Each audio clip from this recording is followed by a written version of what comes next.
ones you will give them can give them a copy.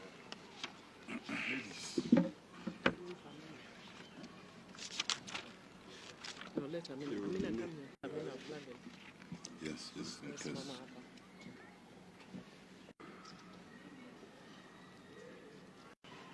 There's some meetings.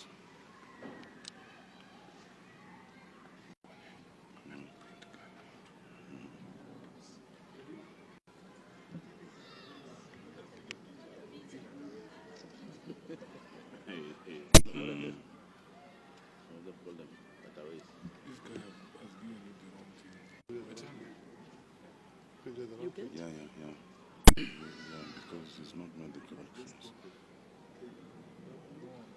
Well, so you print, just give me the phone. That's all right. That's what you're saying. I'm not there too. Yeah, I did get on the other. That's what you're saying. Do it with permission. Is it okay? 2 in 1, so we can do the first one. You got the second. You're ready? Just 1 minute, please. Send it to my WhatsApp. This is an extra. You see, I think you have 2. You sent 2 in 1. So you put Corrected. Okay. I think so. Okay. No one is responding. Okay. By the Azimio Partisan Dialogue team, comprising myself as chair, co-chair Otiende Molo, Senator Ledama Olekina, Senator Edwin Sifuna, Senator Eno Kwambua, Honorable Millie Odhiambo, Honorable David Kosing, Honorable Amina Mnyazi.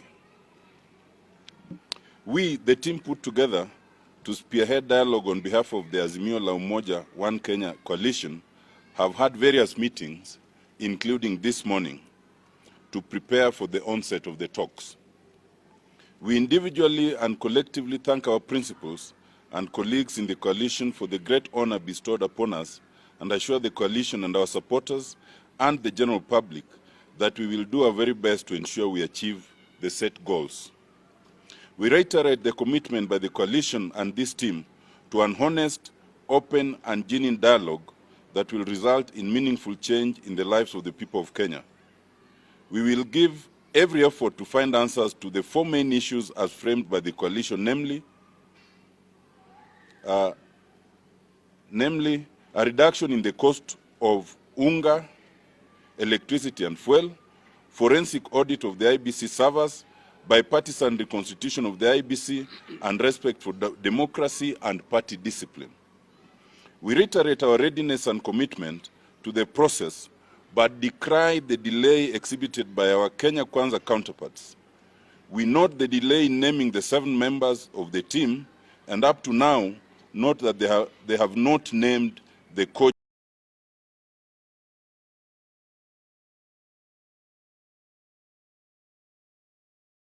Our commitment, we hereby announce as follows. 1, we have prepared a draft framework of engagement to guide the process and await to engage on the same with our counterparts.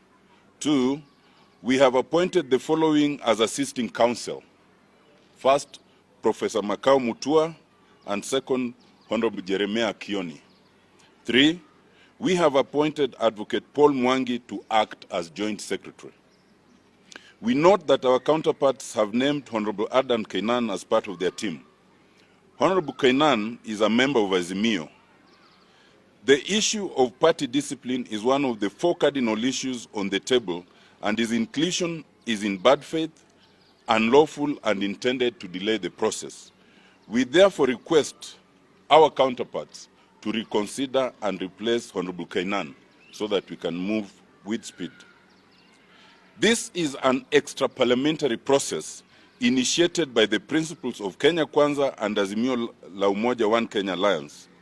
We urge our counterparts to accept the text and spirit of the Constitution of public participation, consultation, and inclusivity in such processes, signed by the team of the Azimio Bipartisan Dialogue team. And the statement will be shared to you and with you. If there's any question, we can take.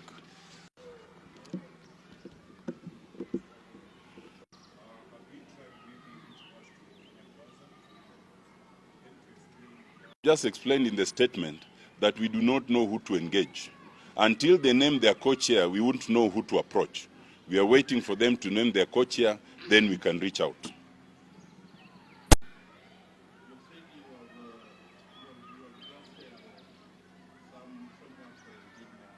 Share it with you. In such talks, whenever you have such talks, there are talks about talks. That draft framework of engagement, we have prepared it so that when we meet the other team, they will also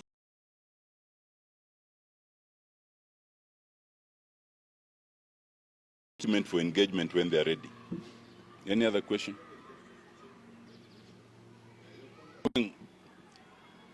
Whenever you have a dialogue, you must be careful what is said in the context of the dialogue and what is said outside. To the best of our knowledge, the team that has been appointed is yet to say anything. Those who have spoken are not part of the team, and therefore we do not find it necessary to respond to that.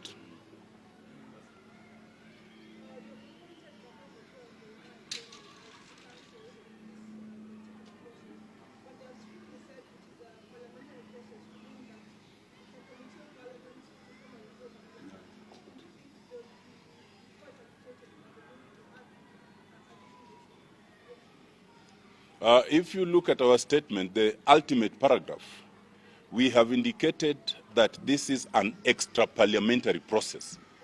And we have urged them to accept the text and spirit of the Constitution.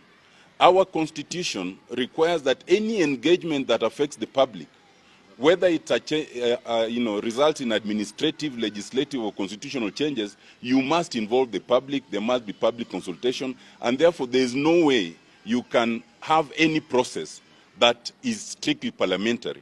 It can end up in Parliament ultimately, but it cannot be strictly parliamentary. In any event, we have just said that the process was initiated by our principles. Our own principle is not in Parliament. So to say it's a strictly parliamentary process is defeatist, because it would suggest that it was initiated inside of Parliament, and yet it wasn't. Yes.